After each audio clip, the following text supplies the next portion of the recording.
الحمد لله رب العالمين والصلاة والسلام على سيد الأنبياء والمرسلين أما بعد أعوذ بالله من الشيطان الرجيم بسم الله الرحمن الرحيم الرحمن علم القرآن خلق الإنسان علمه البيان صدق الله العظيم اللهم صل على محمد وعلى آل محمد كما صليت على إبراهيم وعلى آل إبراهيم إنك حميد مجيد اللهم بارك على محمد وعلى آل محمد كما باركت على إبراهيم وعلى آل إبراهيم إنك حميد مجيد رب اشرح لي صدري ويسر لي أمري واحلل عقدة من لساني يفقهوا قولي واجعل لي وزيرا من أهلي رب يسر ولا تعسر وتمم بالخير آمین یا رب العالمین۔ سورۃ الرحمن کی پہلی 4 آیات کی تلاوت کی گئی۔ ہم میں سے اکثر لوگوں کو یہ آیات یاد بھی ہوتی ہیں، اس کا مفہوم بھی ہمارے علم میں ہے، اور تذکیر اور یاد دہانی کے حوالے سے ان آیات کا مختصر مفہوم اور کچھ قرآن حکیم کے سیکھنے سکھانے کے حوالے سے ہماری ذمہ داریاں اور کچھ ہماری کوتاہیوں کا ذکر بھی، البتہ کچھ مثبت پہلو ملک پاکستان میں تعلیمی اداروں میں قرآن حکیم کے ترجمے کے حوالے سے کچھ نصاب کا معین ہونا، اور اس کے تحت اب بعض صوبوں میں طلباء اور طالبات کا قرآن حکیم کے ترجمے کے حوالے سے باقاعدہ بورڈ کا ایگزام دینا، یہ پہلو بھی اللہ کا شکر ہے کہ پیش رفت اس میں ہوئی ہے۔ اور آج ہے بھی 23 دسمبر، اور 25 دسمبر کو تو اس دفعہ چھٹی نہیں ہوگی قائد اعظم کے تعلق سے، تو ان قائد اعظم کے حوالے سے بھی باتیں تو بہت ہوتی ہیں، البتہ انہوں نے بھی کہا تھا کہ ہمارا آئین یا ہمارا کانسٹیٹیوشن وہ قرآن حکیم ہے، اس حوالے سے بھی کچھ یاد دہانی آخر میں کرانا مقصود ہے انشاءاللہ تعالی۔ سورۃ الرحمن قرآن حکیم کے 27 پارے میں ہے۔ اکثر ہم جب مصحف میں دیکھتے ہیں تو اس سورت کو مدنی لکھا گیا ہے، البتہ اس کے جو مضامین کو ہم دیکھتے ہیں وہ مکی صورتوں ہی والے مضامین ہیں، چنانچہ بعض مفسرین نے، جن میں امام قرطبی رحمۃ اللہ علیہ بھی شامل ہیں، یہ فرمایا کہ یہ صورت بھی بہرحال مکی ہے۔ اور خاص اس صورت کا ایک پہلو یہ ہے کہ اس میں 78 آیات میں سے 31 مرتبہ ایک ہی آیت کو اللہ تعالیٰ نے دہرایا، جو ہم سب کو یاد ہے، فَبِأَيِّ آلَاءِ رَبِّكُمَا تُكَذِّبَانِ، جس کا ایک ترجمہ تو ہے کہ پس تم اپنے رب کی کن کی نعمتوں کو جھٹلاؤ گے۔ آلا کا ترجمہ نعمتوں کا بھی کیا گیا ہے، اور آلا کا ترجمہ قدرتوں کا بھی کیا گیا ہے، تو تم اپنے رب کی کن کن قدرتوں کو جھٹلاؤ گے، تم اپنے رب کی کن کن نعمتوں کو جھٹلاؤ گے۔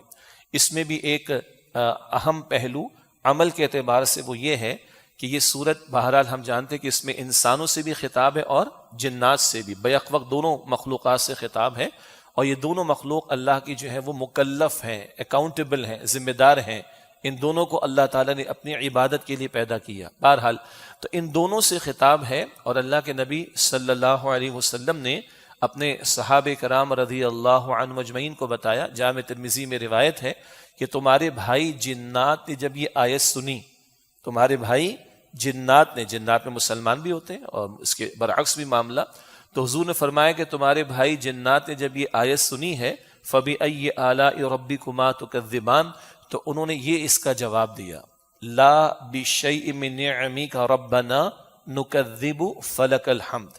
یہ تفسیر میں آپ کو یہ حدیث مل جائے گی، تفاسیر میں آپ دیکھیں گے۔ تو جب انہوں نے آیت سنی جنات نے فَبِأَيِّ آلَاءِ رَبِّكُمَا تُكَذِّبَانِ، تو انہوں نے یہ جواب دیا، حضور فرماتے صلی اللہ علیہ وسلم، لا بِشَيْءٍ مِّن نِعْمِكَ رَبَّنَا نُكَذِّبُ، اے ہمارے رب تیری نعمتوں میں سے کوئی بھی شے نہیں کہ جس کی ہم تکذیب کرتے ہوں، جس کو ہم جھٹلاتے ہوں یا ناشکری کرتے ہوں۔ فلک الحمد، بس تمام تعریف تمام شکر اے اللہ سبحانہ و تعالیٰ تیرے ہی لیے ہے۔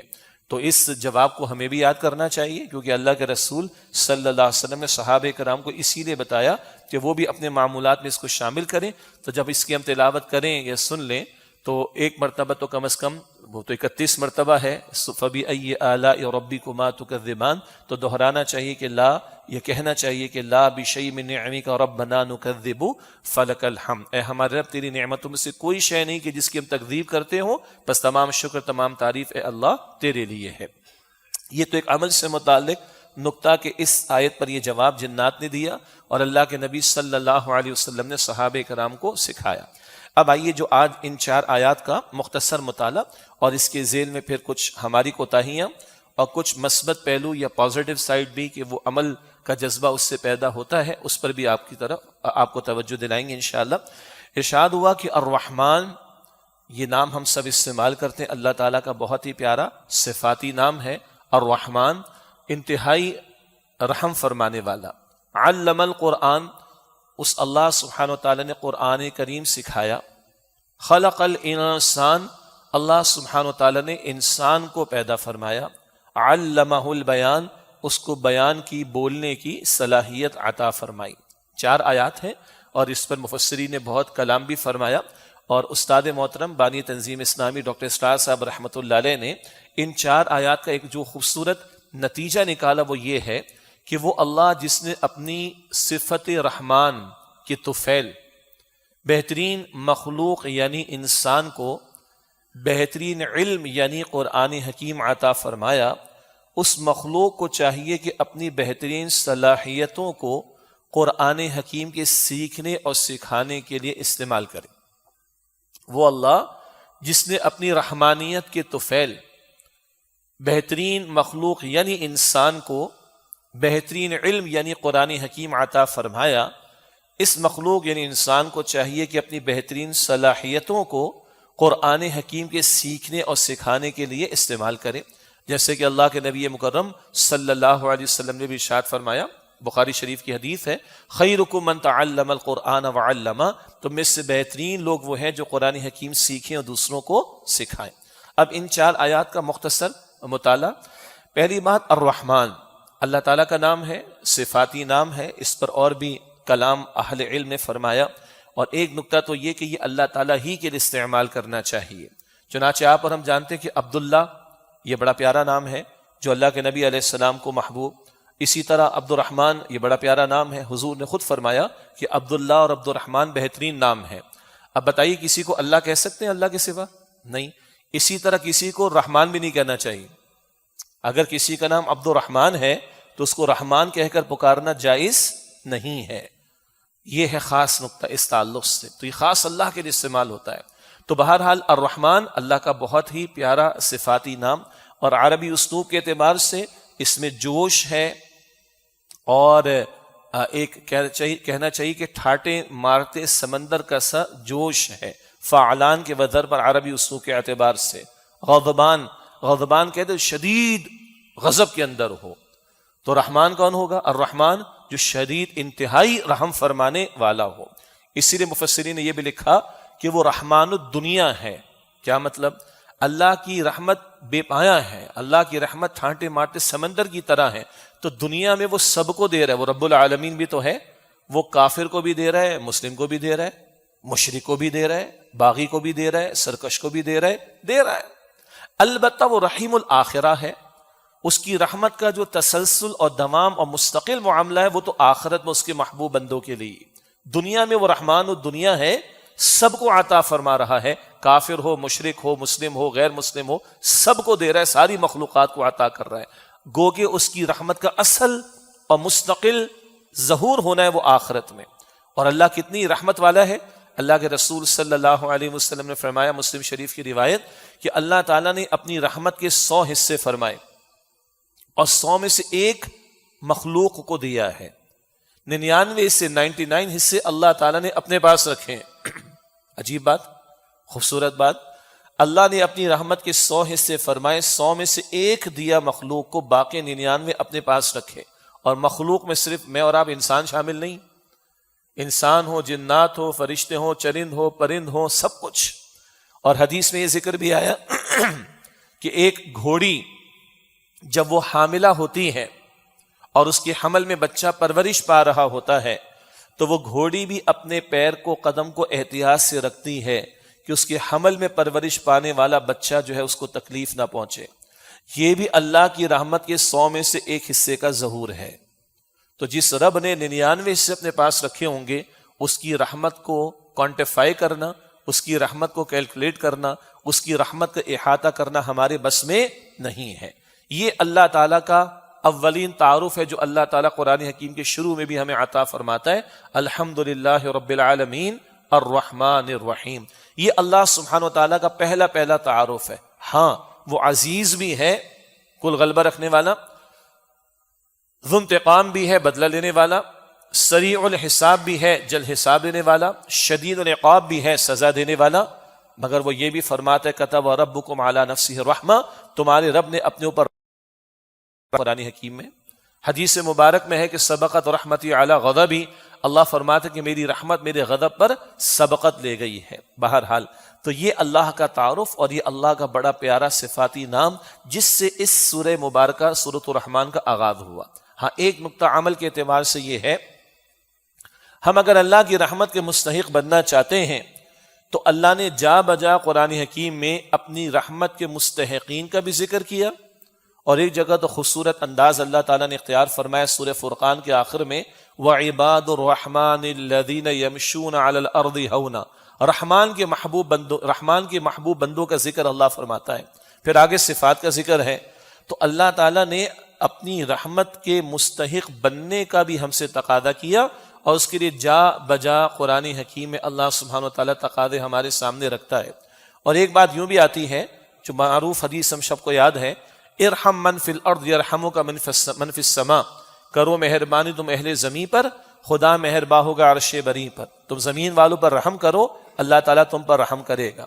اگر ہم چاہتے ہیں کہ اللہ کی رحمت کے مستحق بنے تو ہمیں بھی دوسروں کے ساتھ رحمت کا، شفقت کا معاملہ کرنا چاہیے، یہ نقطہ بھی عمل کے اعتبار سے ہمارے سامنے رہے۔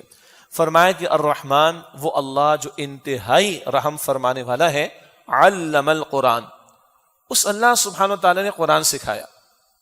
حالانکہ بقیہ پچھلی کتابیں بھی اللہ ہی نے عطا فرمائی تھی، تورات ہو، زبور ہو، انجیل ہو، اولڈ ٹیسٹمنٹ، نیو ٹیسٹمنٹ، سب اللہ نے نازل فرمایا، لیکن بہرحال وہ کتابیں ویلڈ نہیں ہیں، وہ انٹرم پیریڈ کے لیے تھیں، وہ ایک خاص وقت تک کے لیے تھیں۔ آخری کلام قرآن حکیم کے طور پر اللہ نے دیا، اس کو قیامت تک کے لیے اللہ تعالیٰ نے محفوظ فرما دی، یہ بات ہم جانتے اور مانتے۔ البتہ عرض کرنا مقصودی کہ پچھلی الہامی کتابیں بھی اللہ نے دی تھیں، اسی طرح اور جتنے علوم انسانوں کے پاس ہیں وہ پرائمریلی پوٹینشلی بنیادی طور پر آدم علیہ السلام کو عطا کیے گئے۔ قرآن حکیم فرماتا ہے سورۃ البقرہ کی آیت نمبر 31 میں وَعَلَّمَ آدَمَ الْأَسْمَاءَ كُلَّهَا، اللہ نے آدم علیہ السلام کو تمام اشیاء کے تمام چیزوں کے نام سکھا دیے، اور انسان بہرحال دریافت کرتا چلا جا رہا ہے، اسٹرگل کر رہا ہے، محنت کر رہا ہے۔ کہا جاتا ہے کہ من جہد وجد، جو اسٹرگل کرتا ہے، محنت کرتا ہے، وہ پا لیتا ہے۔ تو علوم اور فنون اور ٹیکنالوجی خوب اس کے اندر انسان دریافت کرتا چلا جا رہا ہے۔ یہ سارا کچھ اللہ ہی کا عطا کردہ ہے۔ یہ تمام علوم خواہ وہ فزیکل سائنسز سے متعلق ہوں، یعنی اسباب اور زمین کے وسائل وغیرہ سے متعلق، یا علم ہدایت، علم وحی سے متعلق، ہر علم اللہ ہی کا عطا کردہ ہے۔ لیکن اللہ تعالیٰ نے جو ٹاپ آف دا لسٹ علم بندوں کو عطا فرمایا، جو سب سے بہترین علم بندوں کو عطا فرمایا، وہ اللہ فرماتا ہے کہ علم القرآن، وہ اللہ سبحانہ وتعالیٰ نے قرآن ہے جس کی تعلیم عطا فرمائی۔ باقی ایک بات محذوف ہے، وہ تعلیم اللہ نے جبریل امین کے ذریعے محمد کریم کو عطا فرمائی صلی اللہ علیہ وسلم، اور پھر حضور علیہ السلام کے ذریعے امت کو قرآن حکیم منتقل ہوا، جو قیامت تک کے لیے اللہ سبحانہ وتعالیٰ کی توفیق سے محفوظ رہے گا۔ فرمایا کہ علم القرآن، وہ اللہ سبحانہ وتعالیٰ نے قرآن سکھایا۔ ایک اور نقطہ کیا ہے، اللہ نے اپنے رحمان ہونے کے فوراً بعد قرآن حکیم کے سکھائے جانے کا ذکر فرمایا۔ یہی انداز سورہ یونس کی آیت نمبر 58 میں بھی آتا ہے، وہاں ارشاد ہوتا ہے کہ قل بفضل اللہ وبرحمتہ، اے نبی صلی اللہ علیہ وسلم فرما دیجیے یہ قرآن حکیم اللہ کے فضل سے عطا ہوا، وبرحمتہ، اور اللہ تعالیٰ کی رحمت سے عطا ہوا۔ تو یہ قرآن اللہ کے فضل اور اللہ کی رحمت کا سب سے بڑا مظہر ہے، مینیفیسٹو ہے۔ اللہ تعالیٰ کی صفت رحمت کا سب سے بڑا اظہار جو ہوا وہ اس قرآن حکیم کے ذریعے ہوا۔ تو اگر میں اور آپ اللہ تعالیٰ کی رحمت کے واقعتاً مستحق بننا چاہتے ہیں تو اس قرآن حکیم سے تعلق کی مضبوطی اور اس کے حقوق کو ادا کرنے کی کوشش کرنا ہم پر لازم ہے۔ اب یہ اپنی جگہ بڑا موضوع ہے، اور استاد محترم بانی تنظیم اسلامی ڈاکٹر اسرار صاحب رحمۃ اللہ علیہ کا بہت ہی ایک جامع خطاب بھی اور کتابچہ بھی اس موضوع پر ہے، مسلمانوں پر قرآن مجید کے حقوق، 1967 کا 1967 کا لکھا ہوا ہے۔ آج بھی اگر آپ پڑھیں تو بہت ویلڈ ہے۔ نمبر 1 اس قرآن حکیم پر ایمان، زبان سے بھی دل سے بھی۔ نمبر 2 اس قرآن حکیم کی باقاعدہ تلاوت کا اہتمام آداب کے ساتھ۔ نمبر 3 اس قرآن کریم کو سمجھنے کی کوشش کرنا، اس کی انڈرسٹینڈنگ بھی ضروری۔ نمبر 4 اس قرآن حکیم کے احکامات پر عمل، ان کے نفاذ کی جد و جہد کرنا۔ اور نمبر 5 اس قرآن حکیم کے پیغام کو دوسروں تک پہنچانے کی کوشش کرنا. یہ ہر مسلمان پر اس کی استعداد اور کیپیسٹی کے مطابق لازم ہے کہ قرآن حکیم کے ان 5 حقوق کو ادا کرے. اس حوالے سے اس کتابچے کا مطالعہ جس کا ذکر ہوا مسلمانوں پر قرآن مجید کے حقوق وہ انشاءاللہ مفید رہے گا. اگلی آیت تیسری آیت ہے، فرمایا کہ خلق الانسان، اللہ سبحانہ و تعالیٰ نے انسان کو پیدا فرمایا. ایک مراد آدم علیہ السلام بھی لیے گئے، ایک مراد محمد مصطفیٰ علیہ السلام بھی لیے گئے کیونکہ قرآن ان کے ذریعے عطا ہوا، اور ایک مراد جنس سے انسان، پوری انسانیت اس سے مراد ہے کہ سارے انسانوں کا پیدا کرنے والا خود اللہ سبحانہ و تعالیٰ ہے. یہاں پہ بھی نوٹ کرنے کی بات کیا ہے، جیسے پچھلی آیت کی ذیل میں کہا گیا سارے علوم اللہ ہی نے عطا فرمائے. جتنے علوم فنون وغیرہ انسانوں کو دریافت ہوئے یا ان تک پہنچے یہ اللہ نے عطا کیے، سب اللہ ہی کی عطا ہے، مگر ٹاپ کا علم ہے وہ قرآن حکیم. اسی طرح فرشتے ہوں، چرند ہوں، پرند ہوں، سب کو پیدا کرنے والا کون ہے؟ اللہ سبحانہ و تعالیٰ. مگر اللہ کی تخلیق کا جو شاہکار ہے، جو ماسٹر پیس ہے، اس کی کریشن میں ٹاپ آف دا لسٹ جو شے ہے وہ حضرت انسان ہے. قرآن حکیم کبھی فرماتا ہے نا، اپنی اس عظمت کے پہلو کا بھی بندوں کو احساس ہونا چاہیے اور اس کا مستحق ثابت کرنے کی ضرورت ہے. اللہ فرماتا ہے لقد خلقنا الانسان فی احسن تقویم. اللہ فرماتا ہے ہم نے انسانوں کو بہترین شکل و صورت میں پیدا کیا. اللہ فرماتا ہے وَلَقَدْ كَرَّمْنَا بَنِي آدم، ہم نے بنی آدم کو تکریم عطا فرمائی ہے، عزت عطا فرمائی، اور آگے فرمایا کہ اور مخلوقات پر فضیلت دی. اللہ نے انسان میں روح میں سے کچھ پھونکا ہے. آدم علیہ السلام کے خاکی وجود کو محض سجدہ نہیں کرایا گیا، ان کے خاکی وجود میں روح میں سے ڈالے جانے کے بعد پھر کہا گیا فرشتوں کو کہ سجدہ کرو. اللہ شیطان سے فرماتا ہے سورہ صاد میں کہ خلقت بیدی، اے شیطان تجھے کس شے نے روک دیا اسے سجدہ کرنے سے جسے میں نے اپنے دونوں ہاتھوں سے بنایا. تو ساری مخلوقات اللہ کی، ساری کریشن اللہ سبحانہ و تعالیٰ کی ہے، مگر اللہ کی تخلیق کا شاہکار اور ماسٹر پیس کون ہے؟ وہ یہ حضرت انسان میں اور آپ. البتہ یاد رہے اس انسان کا شرف کب ہے؟ لقد خلقنا الانسان فی احسن تقویم تو ہے، آگے فرمایا ثم رددناہ اسفل سافلین، نچلی سطح کی بھی پست ترین شکل پر اس کو ہم نے پہنچا دیا، حیثیت میں پہنچا دیا. کب؟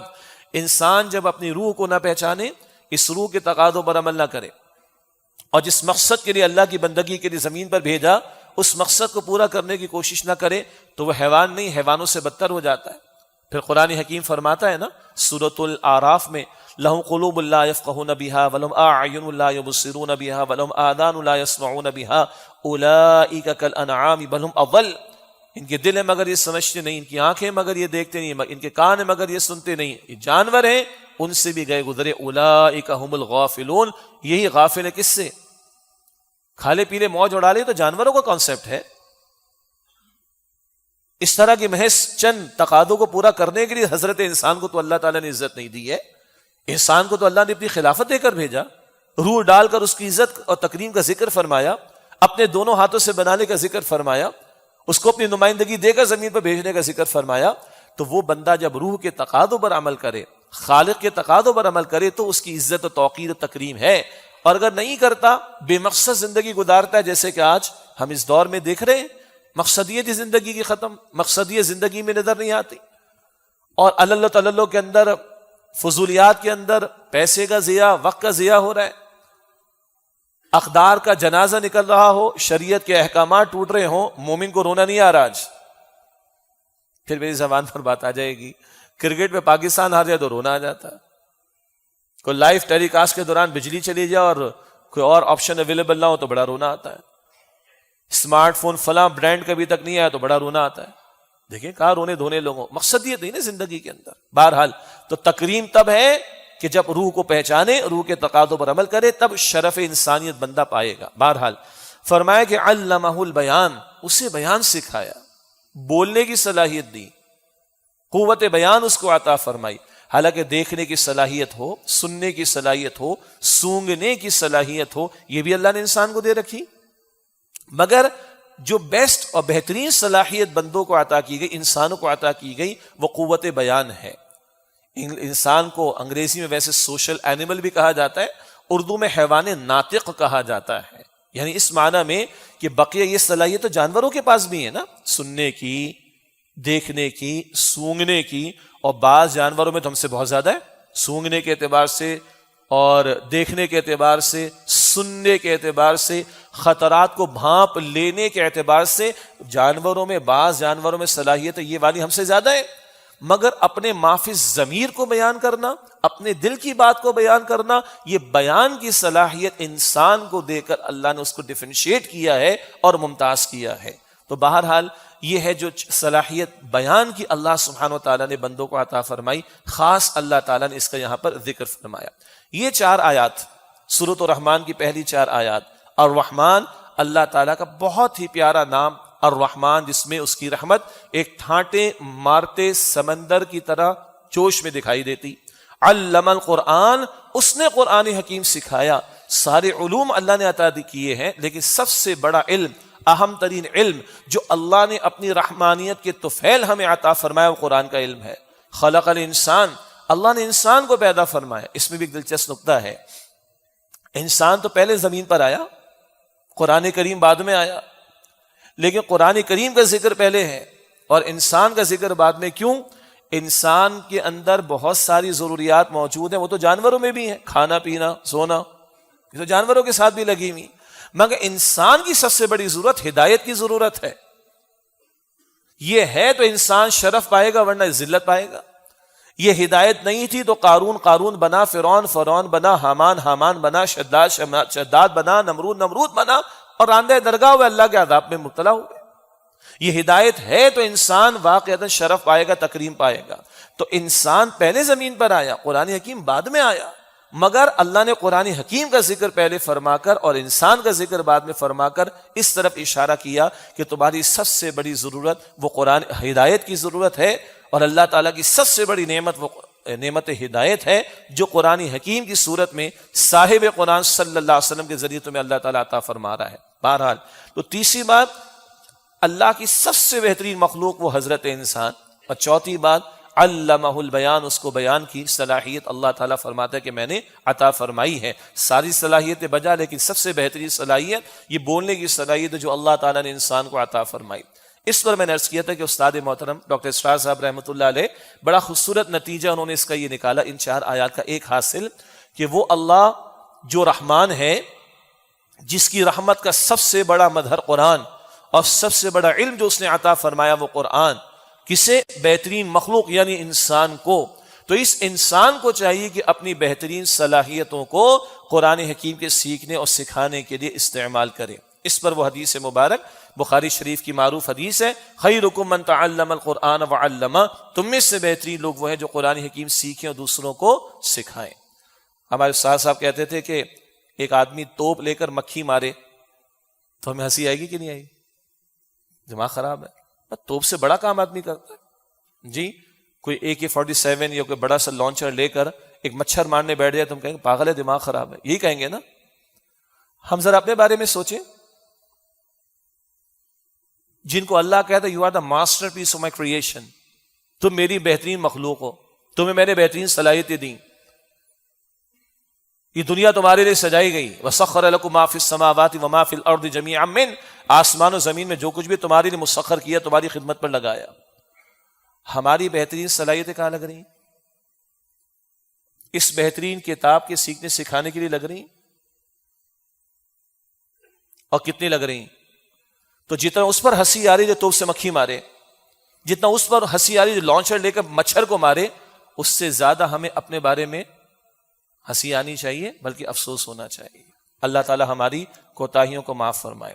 یہاں تو ہمارے ہائی اپس کا حال یہ ہے کہ ایڈی سینٹر میں کبھی جانا ہوتا ہے تو وہاں کے بچے کہتے ہیں کہ سر وہ ان انکل کو ہمارے پاس بھیج دیں، ہم ان کو سورہ اخلاص کی عامہ پارہ پورا پڑھا دیں گے۔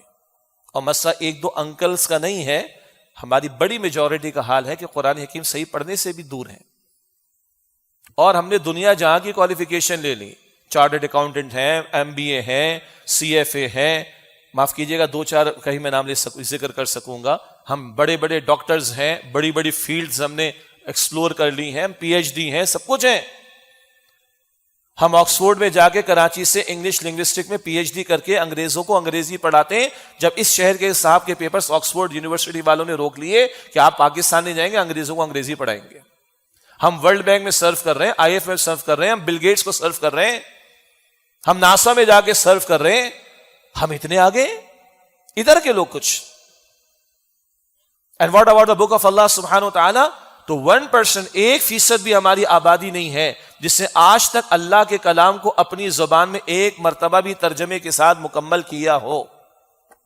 اور یہ جو 1% میں نے آپ سے عرض کیا نا, یہ تمام مکاتب فکر کے علماء سے رابطہ رہتا ہے, تو ان سے ڈسکشن کے بعد یہ بات عرض کر رہا ہوں. پہلے میرا خیال تھا 5% کا, نا 1% لوگ بھی نہیں ہمارے معاشرے میں جنہوں نے آج تک اللہ کے کلام قرآن حکیم کا ترجمہ زندگی میں ایک مرتبہ بھی پڑھا ہو مکمل. اور ترجمہ تو کافی نہیں ہے, ہمارا وہ سلیبس, ہم نے فلاں ڈگری کوالیفیکیشن حاصل کی, ہمارا سلیبس کہیں رہ گیا, ہماری کتابیں کہیں رہ گئیں, چلی گئیں کسی ٹرنک کے اندر, کسی الماری کے اندر, کسی اور جگہ. ٹھیک. اور یہ کیسا سلیبس ہے؟ 4 سال کا بچہ نماز میں کھڑا کر دیں یا 100 سال کا بوڑھا نماز میں کھڑا کر دیں, اس کا سلیبس قرآن حکیم.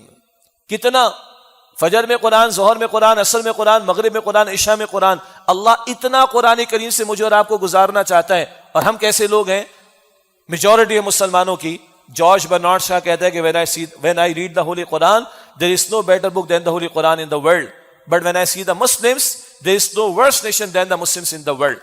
میں قرآن پڑھتا ہوں, اس سے بہترین کوئی کتاب نہیں, اور میں مسلمانوں کو دیکھتا ہوں, اس سے بدترین کوئی قوم نہیں.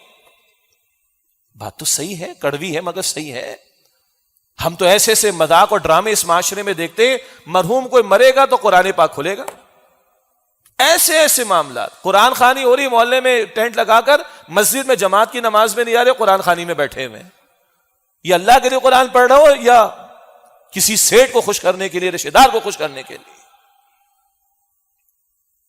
یہ کوئی مردہ کتاب ہے معاذ اللہ, یہ کوئی مردوں کے لیے کتاب؟ استغفر اللہ. ہاں, مرحومین کے لیے دعا کریں, استغفار کریں, نیک اعمال کر کے ان کے لیے دعا کریں, اللہ رحم فرمائے گا انشاءاللہ. مگر it's a living book for living people. سورہ الانبیاء کی آیت نمبر 10, فی ذکرکم, اس میں تمہارا ذکر موجود ہے, تمہارے لیے ذکر موجود ہے, تمہارے لیے رہنمائی موجود ہے. سیدنا علی فرماتے رضی اللہ عنہ, جب میں اللہ سے کلام کرنا چاہتا ہوں تو نماز میں کھڑا ہو جاتا ہوں. میں چاہتا ہوں اللہ مجھ سے کلام کرے, میں قرآن کریم کھولتا ہوں. اب میں اور آپ ہم سب اپنا جائزہ لیں. یہ موضوع اپنی جگہ تفصیل طلب ہے. میں اور آپ اپنے آپ سے پوچھیں, میرے اور آپ کے معمولات میں قرآن حکیم کی تلاوت شامل ہے نماز کے علاوہ؟ میرے اور آپ کے معمولات میں قرآن حکیم کا ترجمے کے ساتھ پڑھنا, تشریح کے ساتھ پڑھنا شامل ہے؟ ہم اللہ کو کیا جواب دیں گے؟ آج غیر پڑھا لکھا ان پڑھ آدمی بھی موبائل پر سب کچھ پڑھ رہا ہے, ہاں یا نا؟ ان پڑھ آدمی موبائل پر سب کچھ پڑھ رہا ہے. تو جو سب سے زیادہ پڑھا جانا چاہیے تھا وہ کتنا پڑھ رہے ہیں؟ کوئی ٹیکسٹ دنیا کا بغیر سمجھے نہیں پڑھتے. یہ مظلوم کتاب قرآن حکیم ہے کہ بغیر سمجھے پڑھے جا رہے. ہم قائل ہیں, نوٹ کیجئے گا, ہم قائل ہیں بغیر سمجھے تلاوت کا بھی ثواب ملتا ہے, کوئی شک نہیں ہے. مگر یہ صرف ثواب کے لیے نہیں آئی کتاب, یہ ہدایت کی کتاب ہے. اور ہدایت سمجھ کر سمجھیں گے, طلب و طلب کے ساتھ مانگیں گے تو ملے گی, ایسے نہیں ملے گی گھر بیٹھے. تو کتنا میرے معمولات میں قرآن کا ترجمہ, تشریح کا پڑھنا, قرآن کی محفلوں میں آنا, اللہ ہمت دے قرآن کریم کی زبان سیکھنے کی کوشش کرنا. انگریزی ماں کے بطن سے سیکھ کر تھوڑا ہی آئے تھے. اپنے بچوں کو کتنی انگریزی ہم نے سکھا دی کہ ان کو اردو نہیں آتی. اب تو اللہ نہیں پوچھے گا اپنی زبان, اپنے کلام کی زبان کے بارے میں ہم سے.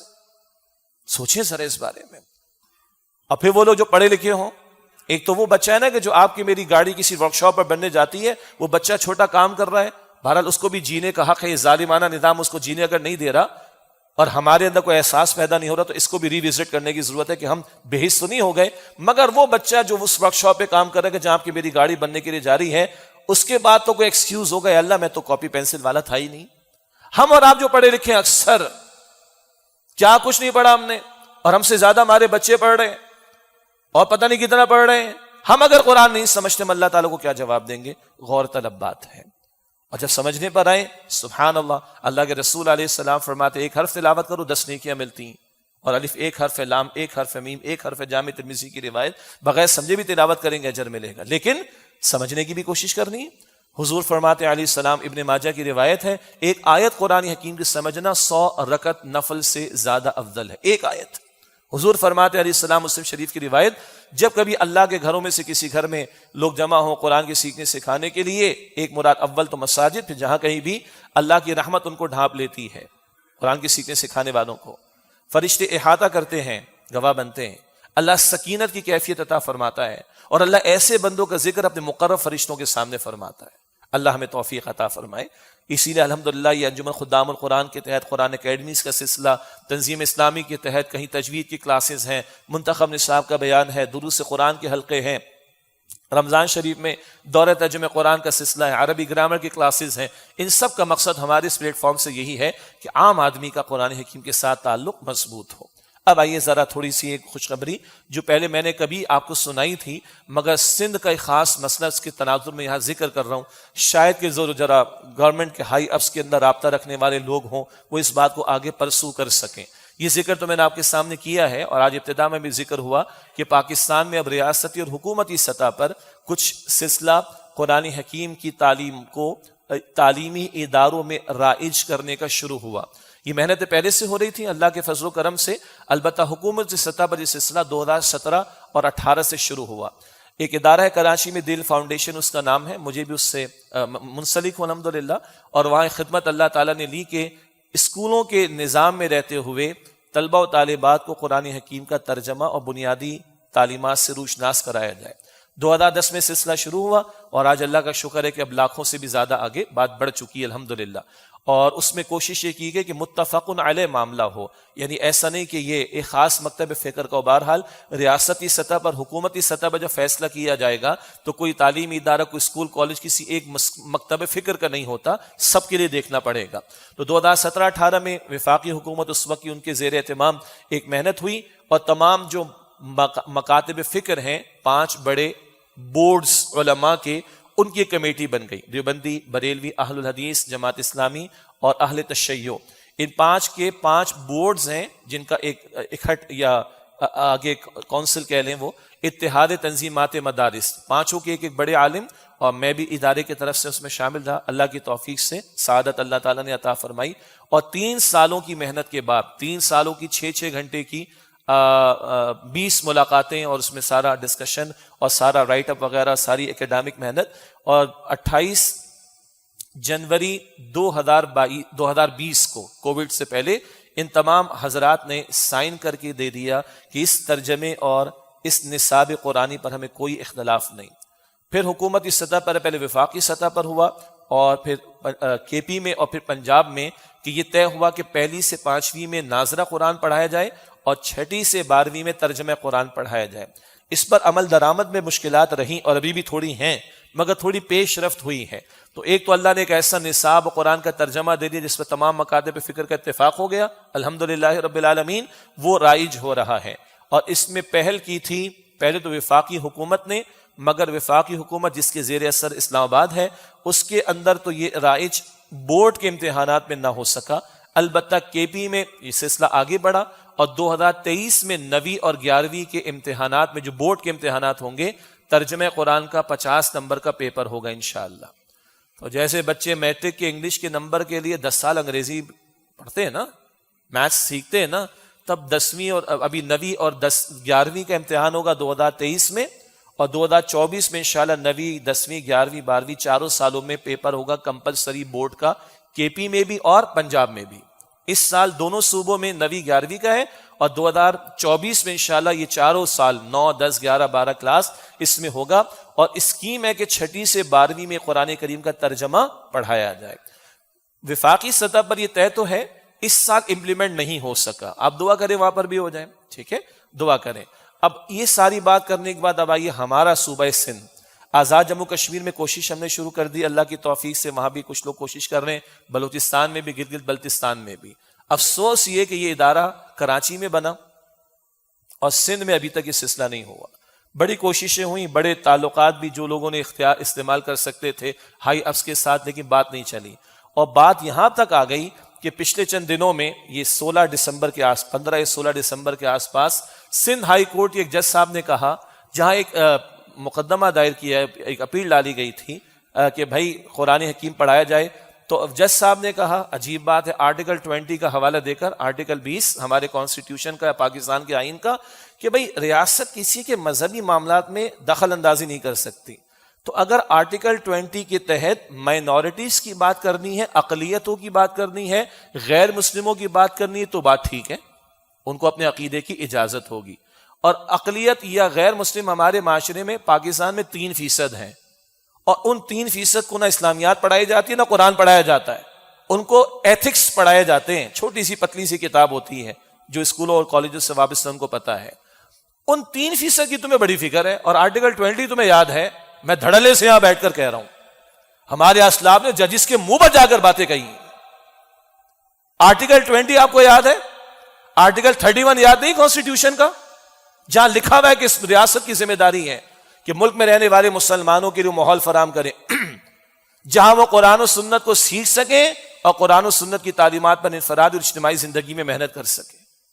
تو غیر مسلموں کو تھوڑی کو پڑھانے کی بات ہو رہی ہے، وہ پڑھتے رہے ایتھکس۔ 97% مسلمان رہتے ہیں۔ آرٹیکل 20 تمہیں یاد ہے، آرٹیکل 31 یاد نہیں؟ ان عدلیہ کے لوگوں سے، ان عدالت و ججز سے بڑا شکوہ ہے ہمارا۔ سود کے معاملے کے اندر وہ پٹیشنز گئی ہوئی ہے نا سپریم کورٹ، وہ نمٹاؤ نا اس کو تاکہ پیش رفت ہو سکے جو وفاقی شرعی عدالت کا فیصلہ تھا۔ نہیں، باقی معاملات کے اندر 12 بجے بھی تم لوگ عدالتیں کھول لیا کرتے ہو، ہم تیار ہیں رات کو 12 بجے بھی بیٹھ جائیں گے۔ اللہ کے دین کے لیے کوئی تمہارے اندر غیرت نہیں ہے؟ کوئی غیرت نہیں اللہ کے دین کے لیے؟ افتؤمنون ببعض الکتاب وتکفرون ببعض، ایک حصہ اللہ کی کتاب کا مانتے ایک حصہ نہیں مانتے، اس کو تھوڑا اپلائی کر لیں۔ آرٹیکل 20 تمہیں یاد ہے، 31 یاد نہیں؟ تو اللہ ان ججز کو بھی ہدایت دے، اور حکومت سندھ کو ایک ٹیکنیکل معاملہ ہے، وہ ٹیکنیکل معاملہ ہے کہ حکومت طے کرے گی، بل بنے گا، قانون بنے گا، پھر اگر عمل درآمد نہ ہو تو پھر عدالت کاروائی کرے گی، یہ ٹیکنیکل بات ہم مانتے ہیں۔ لیکن یہ کہنے کہ آرٹیکل 20 کا آپ حوالہ دو اور 31 کا حوالہ نہ دو، 3% تمہیں غیر مسلم بڑے اہم لگ رہے ہیں اور 97% مسلمان تمہیں بالکل اچھے نہیں لگ رہے، ہم شکایت کریں گے اور شکوہ کریں گے تمہارے سامنے۔ اور اگلی بات ہے حکومت سندھ کے لیے 2016 کی ایک ریزولوشن ہمارے علم میں ہے کہ موجود تھی، جو پیپلز پارٹی، MQM، سارے اراکین اسمبلی نے کہا کہ ہاں ہمیں اپنے بچوں کو قرآن شریف پڑھانا چاہیے، عمل درآمد نہیں ہوا۔ ہم نے بڑی کوششیں کی، ابھی تک کامیابی نہیں مل سکی۔ چند دنوں پہلے اس وقت کے گورنر سندھ صاحب نے اس وقت کے وزیر اعلیٰ سندھ کو ایک لیٹر لکھا اور اس میں کہا کہ بھائی وفاق کی سطح پر ہو رہا ہے، صوبہ پنجاب میں ہو رہا ہے، خیبر پختونخوا میں ہو رہا ہے، تو سندھ میں بھی ہونا چاہیے۔ اچھی بات ہے بھائی، کہیں سے اچھی بات آئے گی، ہم تو دین کے داعی تائید کریں گے۔ تو اس وقت کے گورنر سندھ نے چیف منسٹر کو بھی لکھا، تو خدا را حکومت سندھ بھی اس میں آگے پیش رفت کرے۔ آخری بات، قائد اعظم کی چھٹی تو اس دفعہ گئی کیونکہ اتوار کو 25 دسمبر آ گیا ہے، ٹھیک ہے جی، لیکن بیانات بھی آئیں گے، بہت کچھ باتیں ہوں گی۔ قائد اعظم سے پوچھا گیا تھا، بچوں کو بھی معلوم ہے، اب ان کے اسکول بند ہے، جمعے میں ماشاءاللہ حاضری زیادہ بچوں کی، ان بچوں کو بھی معلوم ہے۔ قائد اعظم سے پوچھا گیا تھا کہ آپ کا کانسٹیٹیوشن کیا ہوگا؟ انہوں نے اس وقت کہا تھا 1300 برس، آج ہم 14 برس کہہ دیں گے، 1400 برس کہہ دیں گے۔ قائد اعظم نے کہا تھا ہمارا کانسٹیٹیوشن قرآن ہوگا، ہم قرآن کا نظام دنیا کو دینا چاہتے ہیں۔ اور 11 اگست 47 کی تقریر کا غلط حوالہ دیا جا رہا ہے، اس کا پوسٹ مارٹم ہو چکا، وہ قائد اعظم کا بیان ہے بھی نہیں۔ اور 115 بیانات قائد اعظم کے، جہاں قرآن کا ذکر ملتا ہے، رسول اللہ کا ذکر ملتا ہے، صلی اللہ علیہ وسلم، خلافت راشدہ کا ذکر ملتا ہے، مگر وہ بیانات میں بات کم آتی ہے۔ قائد اعظم کے آخری دنوں کے الفاظ ہیں کہ میرا ایمان ہے کہ یہ پاکستان رسول اللہ علیہ السلام کا روحانی فیضان ہے، اور اب ہمارا فرض ہے کہ خلافت راشدہ کو سامنے رکھ کر عہد حاضر کی اسلامی فلاحی ریاست دنیا کے سامنے پیش کریں۔ ہمارے حکمران اور اپوزیشن والوں کو تو اپنی اپنی سیٹیں سنبھالنے کے مسائل ہیں اور اقتدار کی ہوس کے معاملات ہیں، اللہ کے دین کے ساتھ کمٹمنٹ نظر نہیں آتی۔ آخری بات یہ کہ ملک اسلام کے نام پر ہم نے لیا تھا اور اسلام کو ہم نے یہاں لانے کی کوشش نہیں کی، تو 71 میں آدھا تو ہم گوا چکے، سقوط ڈھاکہ۔ اگر اسلام مضبوط ہوگا تو یہ ملک مستحکم ہوگا، اللہ کی رحمتیں برسیں گی، اور اگر نہیں تو جو ہو رہا ہے وہ ہمارے ساتھ اور بڑھے گا۔ اللہ اس سے محفوظ رکھے اور قرآن حکیم سے تعلق کی مضبوطی عطا فرمائے۔ وآخر دعوانا ان الحمد للہ رب العالمین۔